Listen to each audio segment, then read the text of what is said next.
Hola, mi nombre es Tania Sonia Muñoz Romo. Estoy en materia de fisiopatología aplicada 3 con el profesor Alejandro Ariel García Arriaga. Esta es la unidad 2, enfermedades hematológicas y estados catabólicos. Esta es mi evidencia de aprendizaje y es el momento número 2.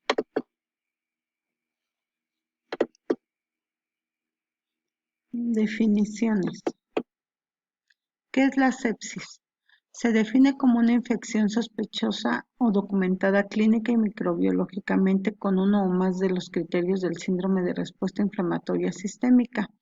Es una situación clínico-metabólica que comporta un elevado riesgo de mortalidad para el paciente críticamente enfermo, pues puede desembocar en la falla múltiple de órganos que obliga a nuevas, intensas y agresivas acciones terapéuticas como tal de preservar la vida del enfermo. ¿Qué es el síndrome de respuesta inflamatoria sistémica? Es una afección grave por la que se inflama todo el cuerpo. La causa puede ser una infección bacteriana grave que es la sepsis, un trauma o pancreatitis. Se caracteriza por el pulso rápido, presión arterial baja, temperatura del cuerpo alta o baja y recuento de glóbulos blancos altos o bajos. La afección puede conducir a una insuficiencia orgánica múltiple y la conmoción. Criterios y fases. Menciona 10 criterios tanto clínicos como de laboratorio para diagnosticar sepsis. Dentro de los criterios podemos encontrar, número 1, frecuencia cardíaca mayor a 90, edema significativo, balance hídrico positivo mayor a 20 mililitros por kilogramo en 24 horas. Hiperglucemia, glucemia mayor a 120 miligramos por decilitro en ausencia de diabetes. Temperatura mayor a 38 grados centígrados o menor a 36 grados centígrados. Proteína C reactiva 2 veces mayor al valor normal. Procalcitonina 2 veces mayor al valor normal. Leucocitos mayor a 12.000 o menor a 4.000. Saturación de sangre venosa mixta mayor a 70%. Alteración del estado mental. Índice cardíaco mayor a 3.5 litros por minuto. Menciona las dos fases del estrés metabólico y en la sepsis y en qué consiste cada una. La primera fase es la EBB o de choque, también denominada fase de hipometabolismo. Se caracteriza primordialmente por hipovolemia, hipotensión, hipoxia tisular e hipometabolismo. Los cambios observados durante la fase se deben a la intensa actividad simpática que ocasiona caída del gasto cardíaco y con ello disminución del transporte y consumo de oxígeno, el gasto energético y la temperatura corporal, todo ello asociado a un aumento de las concentraciones sanguíneas de la glucosa, lactato y ácidos grasos libres. La fase flow, reconocida esta como la fase de hipermetabolismo, se desarrolla en el periodo post-reanimación, luego de alcanzar la estabilidad hemodinámica y la correcta saturación tisular del organismo.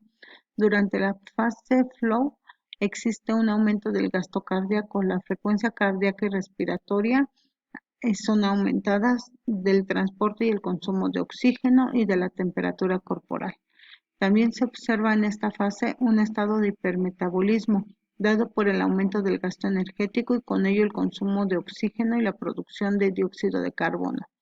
Se ha reportado que el gasto energético alcanza un pico entre los 3 y 4 días después de ocurrido el trauma, para después empezar a disminuir progresivamente.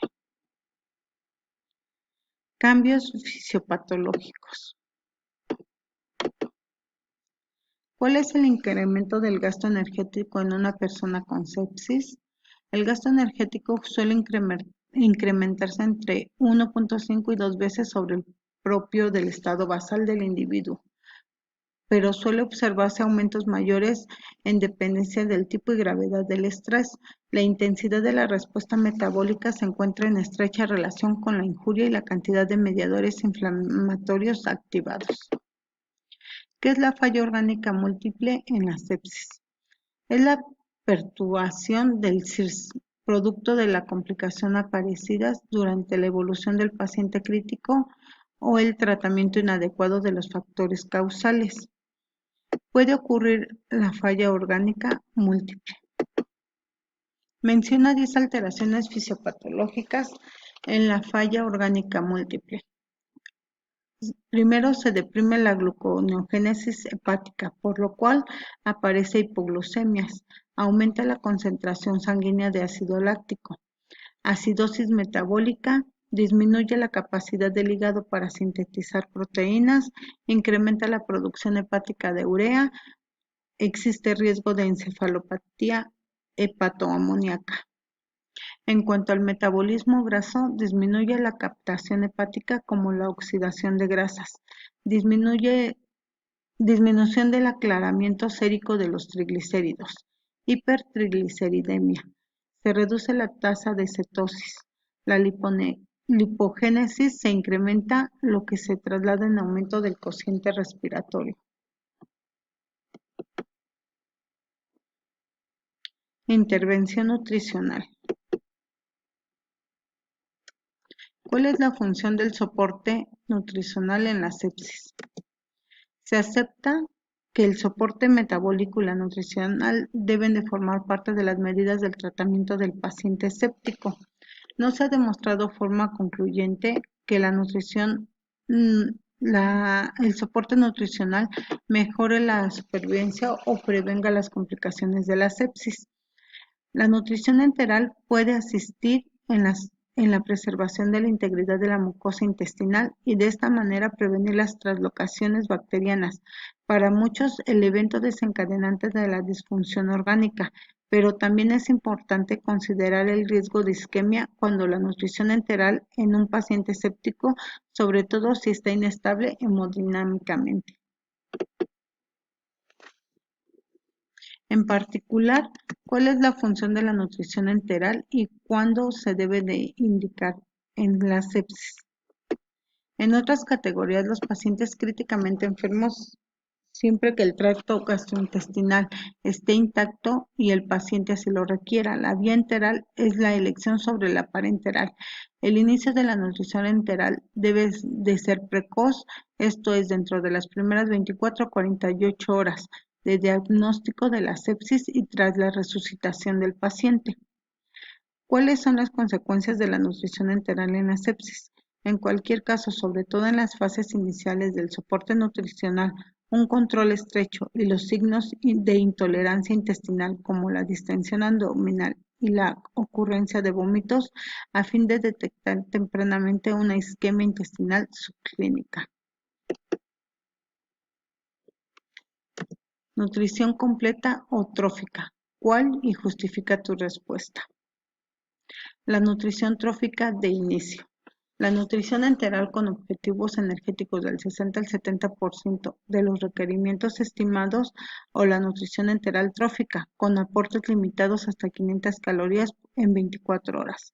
Es probablemente una mejor estrategia nutricional en la primera semana de evolución de la sepsis grave o el choque séptico. El tope energético de la nutrición enteral trófica es todavía arbitrario y se ha derivado de los resultados de dos estudios de implementación de la misma en un rango de 240 a 480 calorías en 24 horas.